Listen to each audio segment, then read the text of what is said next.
Hello all of you. Now let's see section 18. Availability of credit in special circumstances. तो ये special circumstances क्या है? Basically दो चीजें इसके अंदर, फिर छोटी मोटी और भी दो चार चीजें हैं. बेसिक चीजें हैं कि अगर आप अभी तक टैक्सेबल थे, your supplies were taxable and hence you are taking the input credits, right? तो टैक्सेबल थे, इनपुट क्रेडिट मिल रहा था. अब अचानक अगर आपका सप्लाई एग्जेम्प्ट हो जाए, हाँ एग्जेम्प्ट हो जाए, तो फिर इनपुट क्रेडिट जो मिल रहा था उसका क्या करेंगे? अब इनपुट क्रेडिट तो मिलना बंद हो जाएगा. वो तो ठीक है, इनपुट क्रेडिट मिलना बंद हो जाएगा, लेकिन जो स्टॉक पड़ा है अपने पास इनपुट्स का और कैपिटल गुड्स का, और उस पे जब हमने वो परचेज किए थे तो क्रेडिट लेके रखा है, उसका क्या करना? उसका क्या करना? तो वो अपन देखेंगे. और इसका रिवर्स कि जब हम एग्जेम्प्ट थे, हमारा आउटपुट सप्लाई एग्जेम्प्ट था और इसलिए हम इनपुट पे क्रेडिट नहीं ले रहे थे, लेकिन अचानक अगर हमारा आउटपुट टैक्सेबल हो जाए, तो जो स्टॉक हमारे पास पड़ा है उसके ऊपर जो जीएसटी लग के आया था उसका क्या करना? तो ये दोनों अपन चेक करते हैं. तो लेट्स स्टार्ट. तो क्या लिखता है देखो सबसेक्शन 1 में, subject to such conditions and restrictions as may be prescribed, a person who has applied for registration. अभी मैंने कहा ना 2 4 5 चीजें और भी है, तो वो सब देखते हैं अपन एक एक करके.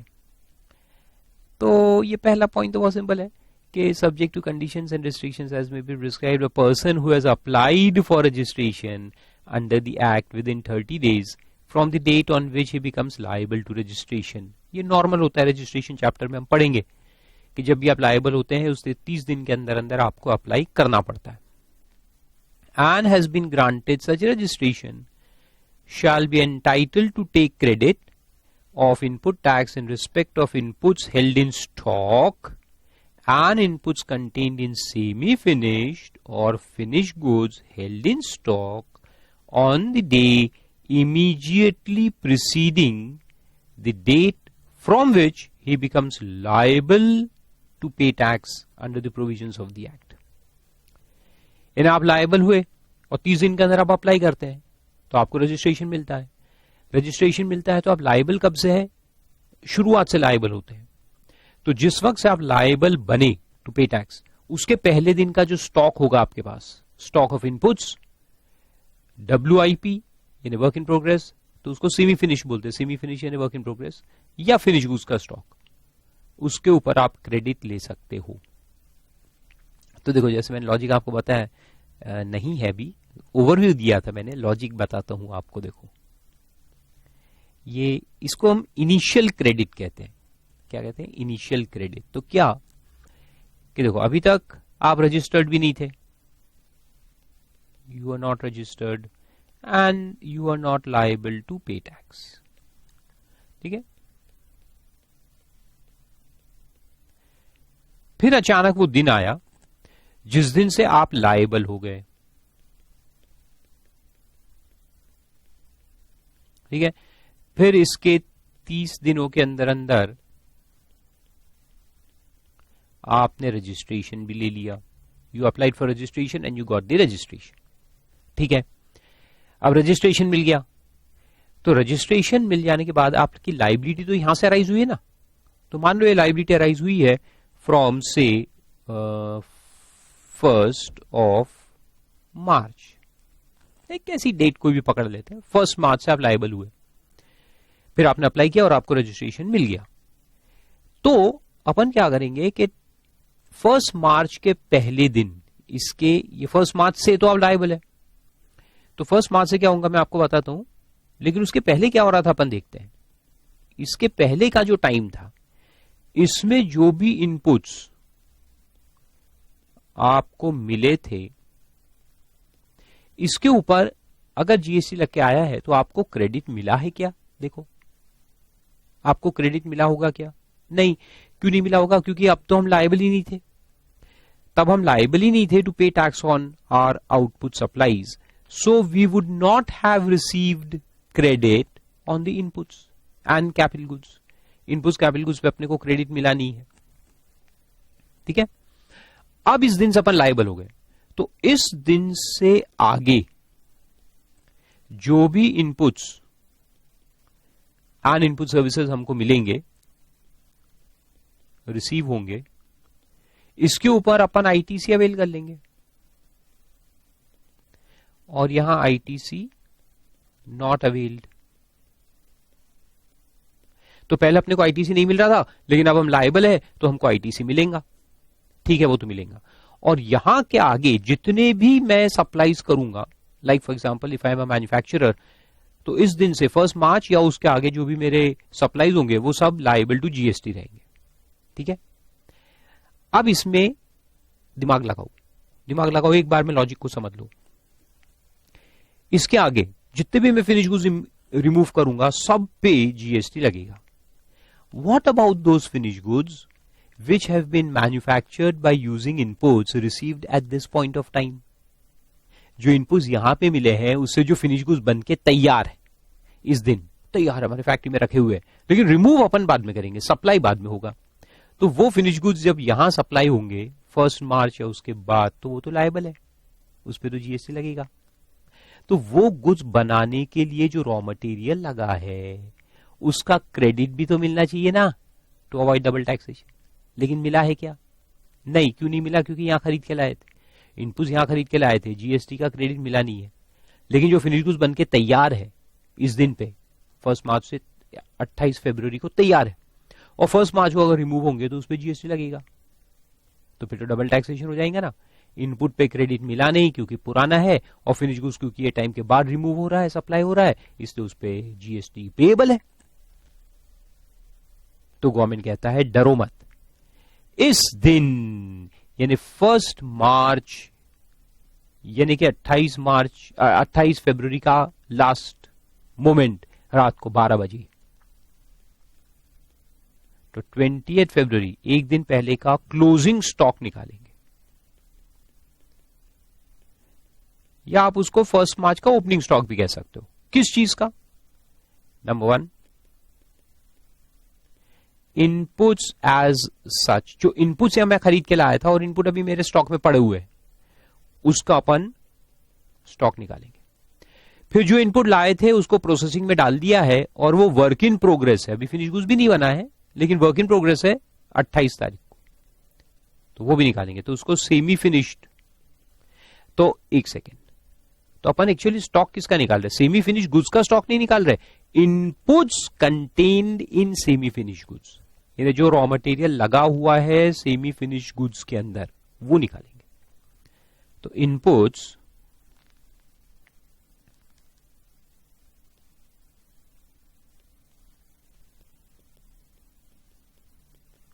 in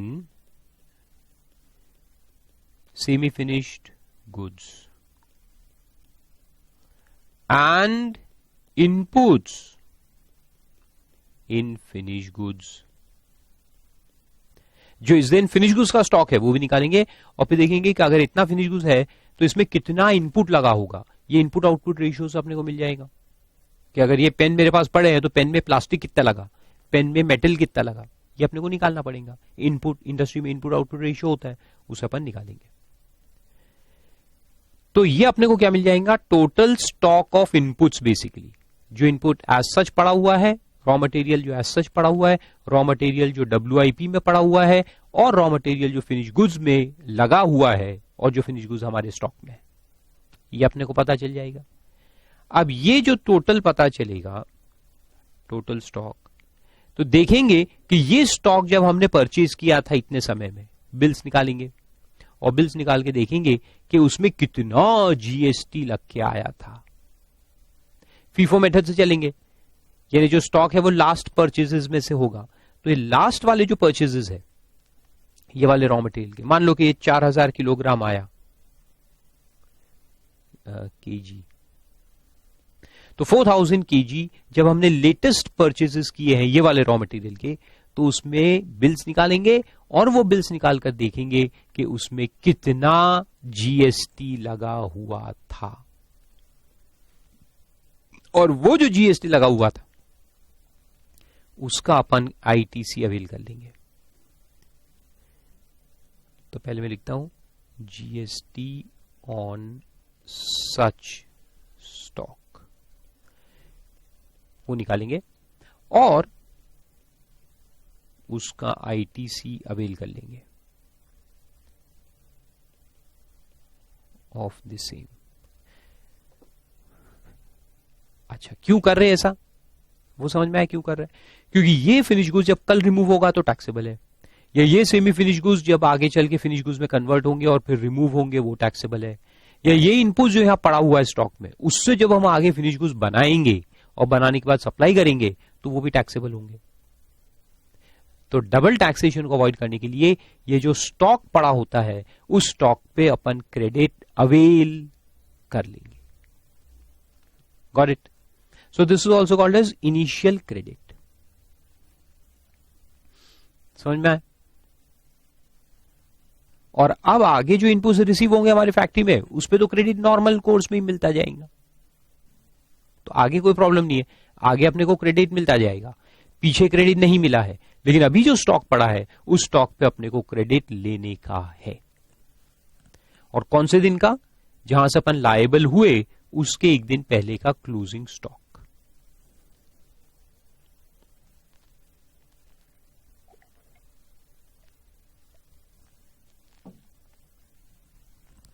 got it? Very good. तो ये पहला पॉइंट। फिर दूसरा पॉइंट देखते, B. A person who takes registration under subsection 3 of 25, ये वॉलंटरी रजिस्ट्रेशन है, लिख दो वॉलंटरी रजिस्ट्रेशन, जो लायबल नहीं है लेकिन वो भी लेता है रजिस्ट्रेशन। क्यों लेता है वो वहां सेक्शन 25 में समझाऊंगा मैं आपको। Shall be entitled to take credit of input tax in respect of inputs held in stock and inputs contained in semi-finished or finished goods held in stock on the day immediately preceding the date of grant of registration. इसको भी credit मिलेगा। बस दोनों में difference क्या है? ये person liable था, ये लायबल नहीं है लेकिन वॉलंटरी लेता है रजिस्ट्रेशन। मगर डिफरेंस क्या है कि इसको क्रेडिट कौन से दिन का मिलेगा, स्टॉक कौन से दिन का लेंगे? जब से वो लायबल हुआ उसके एक दिन पहले का, not when he is granted registration. Registration तो बाद में ग्रांट होगा, लेकिन कौन से स्टॉक के ऊपर अपन क्रेडिट लेंगे? जब वो लायबल हुआ वहां से लेंगे। और इस केस में क्या है, लायबल तो है ही नहीं, तो जिस दिन उसको रजिस्ट्रेशन दिया गया उस दिन के पहले का स्टॉक निकालेगा, उस पे क्रेडिट लेगा। आया समझ में? तो इसमें डेट ऑफ रजिस्ट्रेशन है, इसमें date of liability to pay tax, ये डिफरेंस है दोनों में। बाकी पॉइंट सेम है, ये भी अपना स्टॉक निकालेगा और क्रेडिट अवेल कर लेगा। फिर तीसरा पॉइंट है कि where any registered person ceases to pay tax, registered person है, ceases to pay tax under section 10। Section 10 यानी कौन सा? Composition scheme. जो कॉम्पोजिशन स्कीम में था, ceases to pay tax under section 10 यानी कॉम्पोजिशन स्कीम में कर रहा था पहले, अब वो सीज हो गया, यानी now he is going to pay tax under normal rate of tax and not composition scheme. तो उसको क्या करना है? तो वहां पे भी सेम है, सेम लॉजिक है, क्योंकि जब वो कॉम्पोजिशन स्कीम में था तो उसको क्रेडिट मिलता होगा क्या? नहीं, कॉम्पोजिशन स्कीम में क्रेडिट नहीं मिलता है ना, no ITC when you are in composition scheme. So this guy who has not been taking credit up till now will suddenly start taking credit because now he is under normal provisions of the act. Ceases to be under section 10 यानी वो normal में आ गया। तो जब आप composition से normal scheme में आ जाते हो तो फिर आपको वहां स्टॉक निकालना पड़ेगा। स्टॉक टेकिंग, ये जिस दिन आप नॉर्मल में आए उसके पहले दिन का क्लोजिंग स्टॉक निकालना पड़ेगा और उस पर भी क्रेडिट लेना पड़ेगा। तो इस सबको अपन क्या बोलते हैं? Initial credit. सेम लाइंस पे है, सिचुएशन चेंज हो रही है, लॉजिक सेम है कि आप नॉन टैक्सेबल से टैक्सेबल में आ रहे हो। Either you become liable to pay tax, you take voluntary registration, you come out of composition scheme. तो देखो, he shall be entitled to take credit, फिर से वही है, entitled to take credit of input tax in respect of inputs held in stock, inputs contained in semi-finished or finished stock, and on capital goods on the day immediately preceding the date when he becomes liable to pay tax under section 9। Section 9 यानी normal tax, और section 10 यानी composition scheme. तो 10 में से बाहर आ गया, 9 में आ गया, तो 9 में जिस दिन आप आओगे वहां पे जितना भी आपके पास स्टॉक है उसका क्रेडिट आप ले सकते हो। और आगे लिखता है provided that credit on capital goods, क्योंकि यहाँ कैपिटल गुड्स पे भी आपको दे रहे हैं, तो उसमें क्या लिखा है, capital goods shall be reduced by such percentage points as may be prescribe. तो ये जैसे अपन ने इसके पहले सेक्शन में देखा ना 17 में, 5% से रिड्यूस करना पड़ता है, यहां भी सेम लॉजिक है। तो आपने सेक्शन 10 में थे, आप एक एसेट खरीदा, क्रेडिट तो मिलेगा नहीं, लेकिन ठीक है खरीदा, उसके 10, 12, 13, 14, 15 महीने के बाद आप नॉर्मल स्कीम में आए, तो ये जितने क्वार्टर्स अपने निकल गए, जो क्वार्टर्स गुजर चुके हैं, उसका 5-5% अपन माइनस कर देंगे 5% पर क्वार्टर के हिसाब से, और फिर जो बचा हुआ अमाउंट रहेगा उसका क्रेडिट आपको मिलेगा फॉर कैपिटल गुड्स। तो यहां लिखिए दो 5% पर क्वार्टर। उसका लॉजिक तो आप लास्ट सेक्शन में पढ़ ही चुके हो, 5% पर क्वार्टर माइनस करते जाओ और जो बैलेंस है फिर उसका क्रेडिट आप अवेल कर लो। तो ये तीसरा हुआ। फिर चौथा देखते हैं। चौथे में लिखा है कि वेयर एनी एग्जेम्प्ट सप्लाई, अभी तक आपके गुड्स एग्जेम्प्ट थे, ऑफ गुड्स और सर्विस और both by registered person becomes taxable supply. अभी तक जो एग्जेम्प्ट था वो टैक्सेबल हो गया, तो फिर वही करना है, सब में काम वही करना है। एग्जेम्पशन से आप टैक्सेबल में आ गए, चाहे पहली बार आओ या वॉलंटरीली आओ, या एग्जेम्पशन में थे और अब टैक्सेबल हो गए because exemption notification is withdrawn by the government, हो सकता है, या कॉम्पोजिशन स्कीम से नॉर्मल स्कीम में आओ, तो सभी में क्या करना है, इनिशियल क्रेडिट अवेल करना है। ठीक है, तो यहां पे भी वही है कि इनपुट्स निकालो एज सच, या फिर सेमी फिनिश या फिनिश गुड्स में जो इनपुट पड़ा हुआ है वो निकालो और उस पे इनिशियल क्रेडिट अवेल कर लो, एंड कैपिटल गुड्स पे भी कर लो, प्रोवाइडेड दैट कैपिटल गुड्स पे वही है, कैपिटल गुड्स पे परसेंटेज पॉइंट्स माइनस करके जो बैलेंस है उसका मिलेगा। तो माइनस कितना करना है, वही 5% पर क्वार्टर और पार्ट ऑफ द क्वार्टर का भी अपन माइनस करते हैं, ऊपर में भी लिखो 5% पर क्वार्टर और पार्ट। ठीक है, फिर चलो आगे सबसेक्शन 2 पे। तो 4 सिचुएशंस थे, समझ में आ गए। फर्स्ट रजिस्ट्रेशन या वॉलंटरी रजिस्ट्रेशन या कॉम्पोजिशन स्कीम से बाहर आके नॉर्मल में टैक्स पे करना, या अभी तक हमारे गुड्स वगैरह एग्जेम्प्ट थे अब वो टैक्सेबल हो गए। फिर सबसेक्शन 2 कहता है कि registered person shall not be entitled to take input tax credit under subsection 1 in respect of any supply of goods और सर्विस और both to him after the expiry of 1 year from the date of issue of tax invoice relating to such supply। 1 साल का तो time है ही अपने पास लेने का। तो अगर हम टैक्सेबल में आए हैं तो ठीक है, हमको क्रेडिट मिलेगा, लेकिन सिर्फ वो गुड्स वो इनपुट्स में मिलेगा जो हमारे पास पिछले 1 साल में आए हैं। यानी इनवॉइस 1 साल के पुराना है, यानी हमारे पास मान लो कुछ इनपुट्स का स्टॉक पड़ा है जो कि 3 साल पुराने, 4 साल पुराने इनपुट्स का स्टॉक पड़ा है, उस पर क्रेडिट नहीं मिलेगा, सिर्फ जो पिछले 1 साल में आए होंगे उसका मिलेगा। तो जो इनवॉइस है वो 1 साल से ज्यादा पुराना नहीं होना चाहिए। अच्छी बात।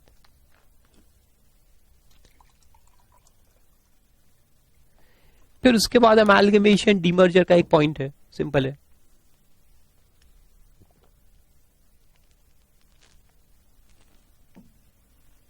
क्या लिखता है देखो, where there is a change in constitution of a registered person on account of sale, merger, demerger, amalgamation, lease or transfer of the business with a specific provision for transfer of liabilities, यानी as a going concern, अगर हमने उसको transfer किया है, इसका मतलब होता है along with liabilities जब भी लिखा होता है ना, उसका मतलब है transfer is as a going concern, यानी मेरा पूरा बिजनेस मैंने आपको बेच दिया या मेरी कंपनी आप में अमालगमेट हो गई, तो इस तरह से, या डीमर्जर में अपन ने डीमर्ज कंपनी ने रिजल्टिंग कंपनी को एक पूरा फैक्ट्री दे दिया।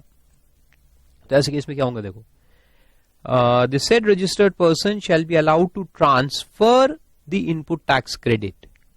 मैं आपको मेरा input tax credit transfer कर सकता हूं, which remains unutilized in his electronic credit ledger to such sold, merged, demerged, amalgamated, leased or transferred business in such manner as may be prescribed. इसका रूल अपन पढ़ेंगे अभी, लेकिन ट्रांसफर हो सकता है. Credit can be transferred. Very good. अब यहां से उल्टा केस देखते हैं. सबसेक्शन 4 अब रिवर्स केस. अभी तक आप नॉर्मल टैक्स पे कर रहे थे और अब आप कॉम्पोजिशन स्कीम में अगर जाओगे, यानी अब उल्टा. अभी तक हमने क्या देखा, एग्जेम्पशन से टैक्सेबल में आए तो क्या करना देखा, you avail the credit. Exemption से टैक्सेबल में शिफ्ट होंगे तो यू अवेल द क्रेडिट. अब उल्टा केस देखते हैं. अभी तक आप टैक्सेबल थे, नॉर्मल टैक्स पे कर रहे थे, now you opt for composition scheme, या आपको एग्जेम्पशन मिल जाता है या कोई भी तरीके से आपके गुड्स नॉन टैक्सेबल हो जाते हैं. तब क्या करना, तब अपने को सेम चीज करना है कि जिस दिन ये चेंज हुआ उसके पहले दिन का स्टॉक निकालने का है. इनपुट्स इन WIP, इनपुट्स इन फिनिश गुड्स. फिर उस पर देखना है कि कितना क्रेडिट हमने लेके रखा है, क्योंकि हम टैक्सेबल में थे तो क्रेडिट मिल रहा था. तो देखो कि कितना क्रेडिट आपने लेके रखा है स्टॉक के ऊपर. उतना अमाउंट ऑफ क्रेडिट जो लेके रखा है, उतना अमाउंट अब आपको पे करना पड़ेगा, यानी credit reversal. So now you have to reverse the credit. तो अगर क्रेडिट में अमाउंट है और जो पे करना है वो कम है तो पूरा डेबिट मार दो, और बैलेंस क्रेडिट अगर कुछ बचेगा तो वो लैप्स हो जाएगा. याद रखो, the balance credit will lapse. और अगर कम है तो, यानी जो हम पे करने वाले हैं वो ज्यादा है और क्रेडिट बैलेंस कम है, तो जितना क्रेडिट में सेट ऑफ होता है कर लो और बाकी कैश में भरना पड़ेगा. यू हैव टू पे. ऐसा. तो स्टॉक का रिवर्सल, इसको स्टॉक रिवर्सल कहते हैं, क्रेडिट रिवर्सल ऑन स्टॉक. तो देखो बहुत सिंपल है लॉजिक. अब पढ़ भी लो उसको कि where a registered person who has availed of input tax credit. देखो, availed of input tax credit opts to pay tax under section 10. यानी नॉर्मल में थे, अभी आप कहां चले गए, कॉम्पोजिशन में चले गए. और वेर द गुड्स और services of both supplied by him become wholly exempt. आपके गुड्स या सर्विसेज एग्जेम्प्ट हो जाते हैं गवर्नमेंट नोटिफिकेशन की वजह से. ही शैल पे एन अमाउंट. आपको पेमेंट करना है. Credit reversal is like payment only by way of debit to electronic credit ledger और इलेक्ट्रॉनिक कैश लेजर. अगर क्रेडिट में इतना बैलेंस है तो वहां कर दो, नहीं तो फिर कैश में करना पड़ेगा. Equivalent to the credit of input tax in respect of inputs held in stock, inputs contained in semi-finished or finished goods held in stock, and on capital goods reduced by such percentage points as may be prescribed on the day immediately preceding the date of exercising such option, or as the case may be the date of exemption, provided that after payment of such amount the balance if any of input tax credit. अगर input tax credit में balance बच गया, इतना payment करने के बाद भी, पूरे स्टॉक का रिवर्सल करने के बाद भी अगर बैलेंस बचा तो वो हो जाएगा लैप्स. शैल लैप्स, यानी वो जीरो हो जाएगा और आगे कभी आप इस बैलेंस को यूज नहीं कर सकते. तो ये 18(4) वेरी इंपॉर्टेंट वन. फिर 5 में लिखता है कि amount of credit under 1 and the payable under subsection 4 shall be calculated in such manner as may be prescribed. यानी इसमें भी रूल आएंगे. एज मे बी प्रिस्क्राइब का मतलब होता है कि गवर्नमेंट यहां रूल्स बनाने का पावर रखता है. तो अभी अपन पढ़ेंगे रूल्स, बहुत सिंपल है. और फिर 6 में लिखता है कि in case of supply of capital goods और plant and machinery on which input tax credit has been taken. Supply यानी कि अगर हमने बेच दिया कैपिटल गुड्स जो हम खरीद के लाए थे या प्लांट एंड मशीनरी, अगर उसको हम सेल कर दे, डिस्पोज ऑफ कर दे, तो क्या करना है, वहां पे भी अपने को रिवर्सल, क्रेडिट का रिवर्सल करना है. अगर 5 साल के अंदर करते हैं तो, और जो बैलेंस बचेगा वो बैलेंस आपको पे करना है at the time of sale of capital goods. तो वो बैलेंस या फिर ट्रांजैक्शन वैल्यू पे टैक्स निकालो, जितने में आप बेच रहे हैं उस पे नॉर्मल टैक्स निकालो जो नॉर्मल रेट ऑफ जीएसटी होता है, और दोनों में से जो हायर होगा वो आपको पे करना है. अच्छा, नहीं समझ में आ रहा है, ज्यादा बोल दिया कि मैंने. देखो पढ़ लो, फिर मैं बताता हूं आपको कैसे करना है।